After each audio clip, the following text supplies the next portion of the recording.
Bəzən birinə yağış gözlüm deyirsən, bəzən gözlərini yağışa bənzətmək o qədər belə dərin bir hissdir ki, ilk görüşdə yağan yağışda yağış damlalarının onun kipriklərindən süzülüb yanaqlarına düşməsi, saç tellərinin damla-damla yağışa boyanması, hər biri sanki rəssam fırçasından çıxan boyadır.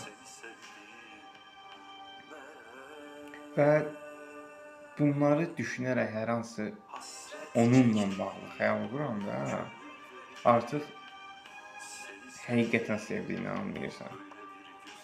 Çünki sevmək qəlbin ruha, ruhun da ürəyə tərənnümüdür. Və bunu tərk etdiyin an başqası onun yerinə qoya bilməyəcəyini dərk edirsən. Siz olun, sevdiklərinizi itirməyin.